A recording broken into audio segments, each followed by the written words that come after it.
Okay, that's bear with me a moment.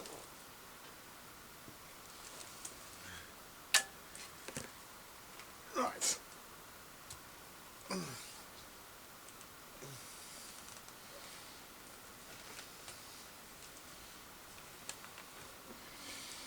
Right, put this in. Okay, change and try to do something similar.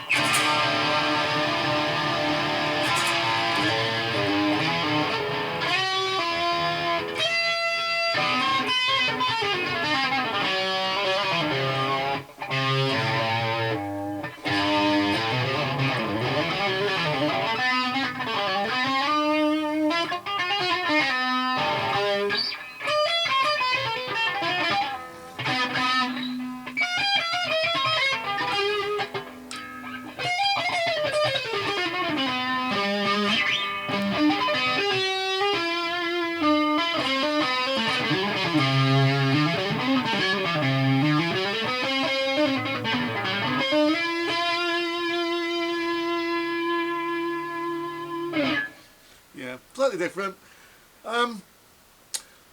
Okay, I'll get to the point. Yeah, I'll get to the point. Let's turn some of this sound down. Right, yeah. Two guitars, yeah. One was more expensive than the other. I've done a video on this one recently. It's I think it's a Takai. Paid a couple of £100 for it because somebody's like stuck the name Gibson on it. It was like the pickups might have been swapped out for something else. I'm not sure what they are yet. Paid a bit more for this, although I did trade in a fair bit of stuff to get it. This is an ESP limited. It's a limited. It's a limited. It's a.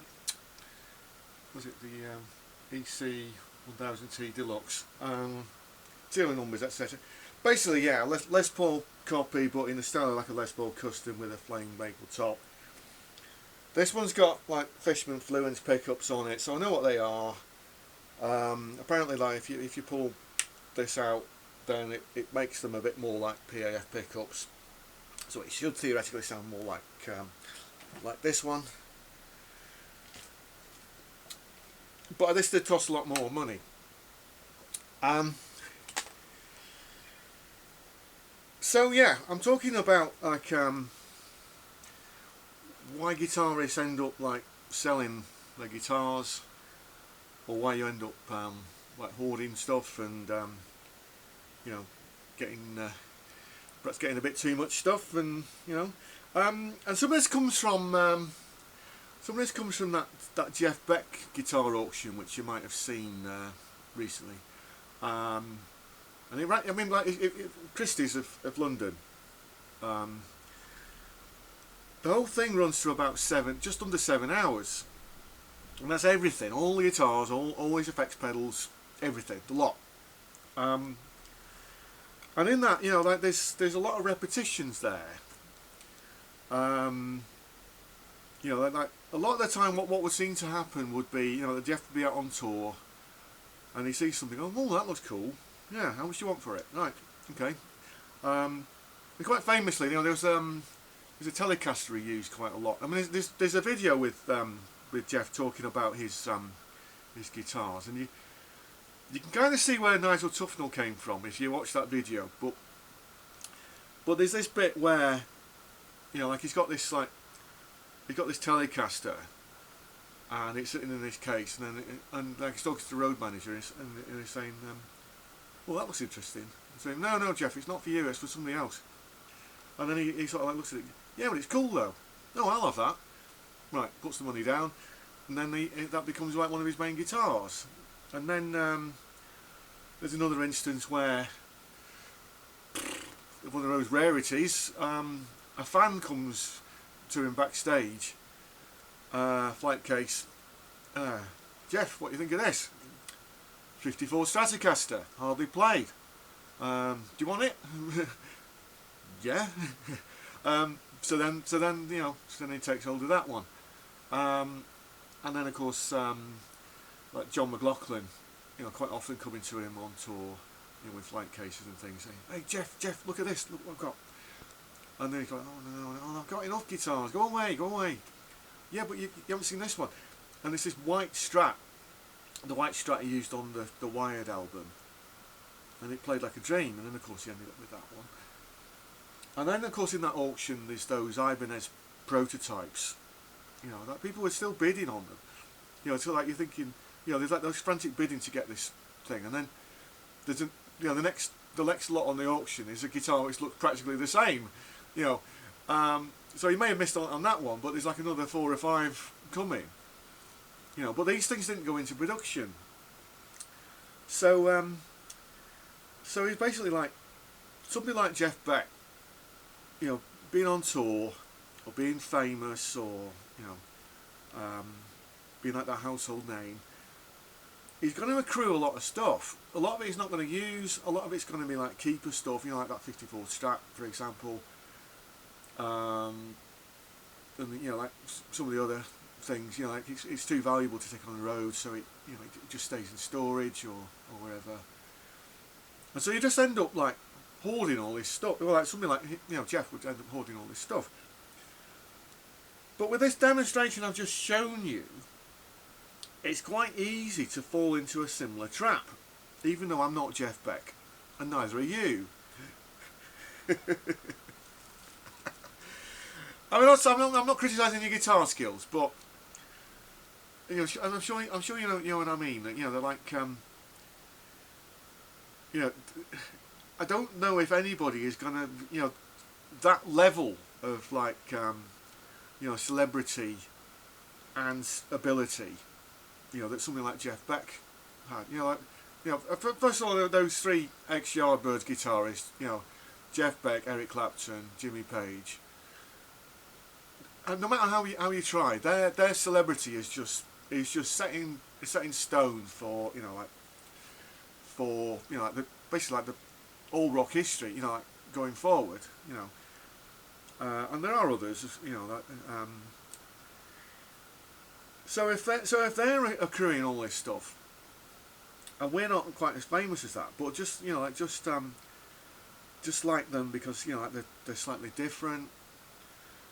I just wanted to show, like I know I'm waffling a little bit, but the point there being that there are different, just between the two, there are noticeable differences. Now maybe you couldn't hear it because like.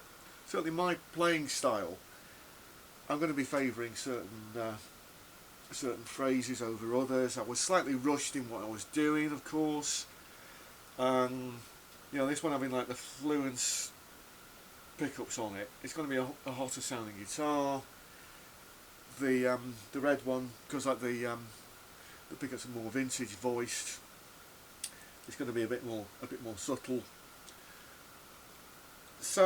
So I can hear the differences in them, but perhaps you couldn't, and you might think, well, you could do it on with one, and I probably could, but it just depends on, I suppose it just depends on, how you feel on a certain day, and then as you're progressing, I mean, like, if you've been playing, like for a few years, few decades, few centuries, and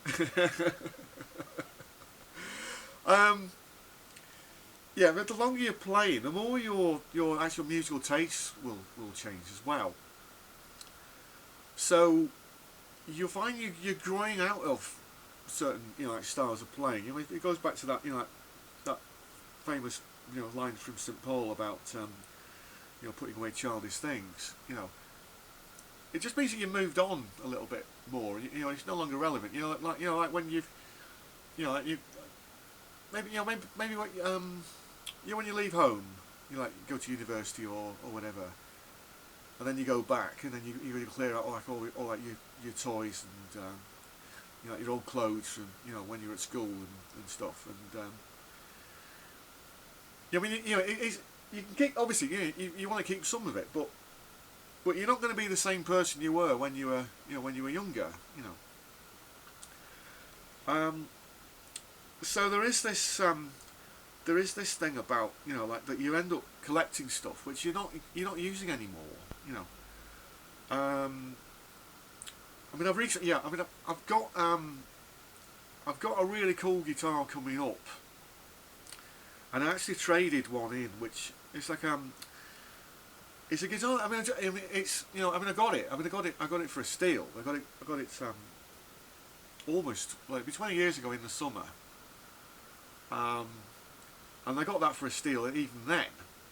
And now it's become quite valuable. So I was able to actually just do a one-for-one swap for this lovely guitar, which I'm not going to talk about today, but I'll talk about another time. But you do end up like you end up growing out of things, and you end up like like picking things up. Like I say, the fact of these two being slightly different, there may be a few months down the line, I might go out of Les Pauls, and then you'd be thinking, well, why have I got so many Les Pauls? And but I mean, just buying stuff though, just for the sake of buying it, that's I don't agree with that at all. It should. I mean, if you're getting stuff, it should be sort of like, it should be fitting in with your style. As you're progressing and developing as a player, it should be helping you along to that next step. Where you want to go. Not sort of like holding on to this fantasy, of like where you were 20, 30 years ago. And there's the very idea now, that I'm suddenly going to be this session musician in LA, somewhere, like Steve Lukather or Tim Pierce or or Larry Carlton, or I mean, I can be inspired by those guys, but that type of work is just drying up, even for them, so so this idea of like, oh yeah, well you need a Les Paul, you need a 335, you need a Telecaster, you need a full-bodied jazz guitar, you need an acoustic, you need a classical, you don't necessarily need that, because if you're just following like where the music's taking you, that's the sort of stuff that you need. If it's going to help you along your way, it's worth keeping. If it's just going to be like a pain in the arse, and it's just something which like, it's just you're just hanging your clothes on it, or it's it's being buried under like books and DVDs or whatever, or it's become like a sort of like a coffee table, then what are you doing with it? But I have noticed though that like a few people on YouTube, they've done videos about selling the gear, or almost regretting getting the stuff, and I don't think it's that at all. I mean, I know Music Is Wind, he did one. He's got like something like 50 guitars, and I think he was trying to like sort of sell on quite a lot. Some of them are quite high end stuff as well. So it's not like sort of cheap, crappy things he's got from cash converters or whatever. Or maybe he did. I don't know. But and then there's a guy called the Guitarists. Interesting channel that he does. He's sort of like, he's predominantly, it's been about like buying like Les Paul copies and stuff, and then getting them fixed up, and then what do you do with them? You sell them on, or you hang on to them. But he was referring to it as like he was called like a Ponzi scheme, which is the same as what's the word? It's like always the fact of like when you spent a load of money on something, meaning that it's if you spent a load of money on something, that it must be worth some, it must be worth pursuing, or well, why did you spend the money on it then? Well, I mean, that's a different thing. I mean, like if you're just buying stuff, just so you can make a YouTube video, then I don't think that's the best. I don't think that's the best policy. It's not economically viable. I mean, like buying stuff up knowing that you've got a buyer for it, that's a different matter. Or buying stuff up knowing that you're going to use it, that's a different matter. But buying stuff up just for the sake of holding it, I don't know. So I'm going to leave it there for today. I mean, I could be talking about this till the cows come home, and please let me know what you think. And if you get some good comments, I'll follow them up, and I'll certainly name you in it. Like if you don't mind being named in the comments. But yeah, so please comment below. If you're new to the channel, please consider subscribing. Thanks for watching as always, and I'll see you next time.